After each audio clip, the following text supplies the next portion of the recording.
Esse terceiro gênero de conhecimento, colocado um pouco assim na linha do que o Deleuze traz a respeito do Spinoza também, que eu acho que é muito válido, mas está presente no Spinoza, é um conhecimento que envolve o conhecimento da potência de conhecer.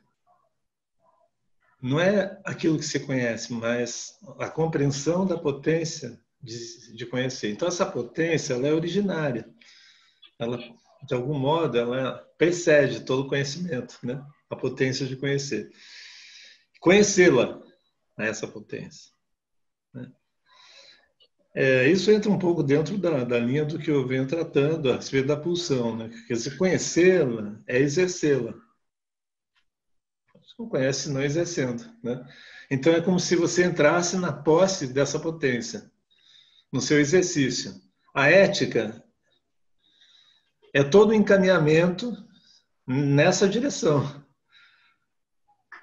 E ponto originário, né? E daí sim, de novo, volta a criança. Tem essa coisa do dever criança também, né? Do Deleuze e Guattari, no Nietzsche, né? Uma terceira metamorfose do espírito, né? Aonde o espírito finalmente chega, esse terceiro gênero de conhecimento, digamos, e para usar Spinoza. Mas ali na Psicologia das Massas e Análise do Eu, ele fala de fato de um processo de identificação com o ideal de eu e ele vai dizer que isso acontece no nível das massas, mas a nível do eu também, né? Está dizendo que a análise do eu e a psicologia das massas. Isso anda junto. E essa abertura de que você fala, na verdade, essa abertura ao outro, nesse sentido da idealização e da identificação, conforme você observou, é um processo que já está presente no pensamento do Freud também, mas vai se caracterizar nomeadamente assim no Lacan como alienação. Sim. Alienação do sujeito. Lacan do sujeito também. E, então tem uma transformação, tem uma abertura ao outro, mas na linha de uma alienação. O Lacan vai chamar esse processo de reunião. É quando o sujeito se une ao outro. Certo. Nesse sentido de que o ideal de eu e a lógica cultural que preside esse ideal também, as lógicas, né, passam a definir as condições da subjetividade. Isso se opera, via de regra, por identificação, né? É uma das vias Eu entendo quando você privilegiadas. fala que o Freud não ficou nisso, que nesse texto especificamente ele está trabalhando as identificações das massas, né?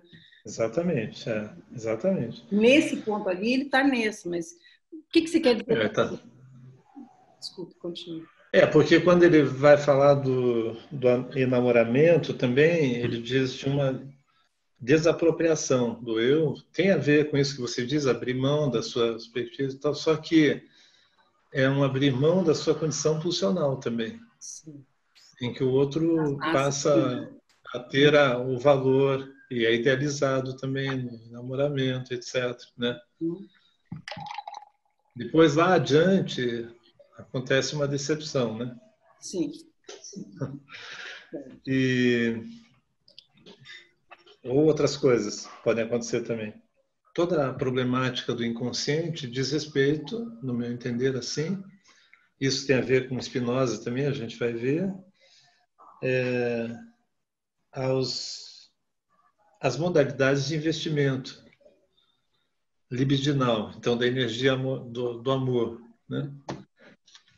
Ao que se dá importância, o que se torna aquilo em nome do que eu ajo e penso e vivo, né? Por isso que eu digo que a pulsão, daí eu levo para o campo do entendimento analítico, né, da pulsão, que a pulsão ela só é devidamente conhecida no seu exercício. Então a pulsão ela só pode ser devidamente concebida mesmo no seu exercício. Enquanto isso, eu tenho imagens da pulsão. Então eu não tenho um conhecimento direto dela. Isso é de novo o assunto do Spinoza. Uma coisa é o conhecimento de primeiro gênero, que é o conhecimento sensível, conforme ele diz, mas cujas ideias nesse conhecimento são inadequadas. É só no segundo gênero de conhecimento e no terceiro é que você começa a ter ideias adequadas. E no terceiro gênero entra em questão esse assunto, que não é mais aquilo que você conhece, mas o conhecimento dessa capacidade de conhecer. Quando se pensa a filosofia de Spinoza como uma filosofia prática, isso faz uma distinção com todo o pensamento antigo, em que se pretendia que o mais alto do pensamento e do ser era a teoria. Isso está presente no Aristóteles, né? E em outros autores também. Já Platão também. Quer dizer, a ideia de uma filosofia prática é algo, é uma espécie de revolução também no pensamento, que acontece com Spinoza. É por isso que Spinoza não fala mais em nome de uma transcendência, mas em nome de uma imanência. Então tem uma espécie de conquista da imanência, que é uma conquista prática e ética. E a psicanálise, ela operacionalizou clinicamente, vamos dizer assim, essa espécie de conquista. Ou operacionaliza essa espécie de conquista. E nessa espécie de conquista, a dimensão dos afetos adquire o primeiro plano. Que os afetos deveriam estar excluídos do pensamento e da razão, para que a razão se exerça devidamente. Isso foi inclusive inspirar uma espécie de noção de cientificidade também, quando você já não deixa que os afetos intervenham, né, no processo, para que se tenha uma objetividade no conhecimento da coisa, conforme você estava dizendo agora há pouco, Jorge. Tem objetividade em relação à coisa. Mas se eu for considerar isso que aparece no Spinoza, né, como uma potência de conhecer, os afetos começam a ser essenciais para se pensar isso. Tem uma definição do Deleuze que eu costumo utilizar, que eu acho que serve também para pensar a força do ponto de vista analítico, que é a ideia de que a força é o poder, diz o Deleuze, tem o poder de ser afetado. Isso é espinosista, quer dizer, um poder de ser afetado.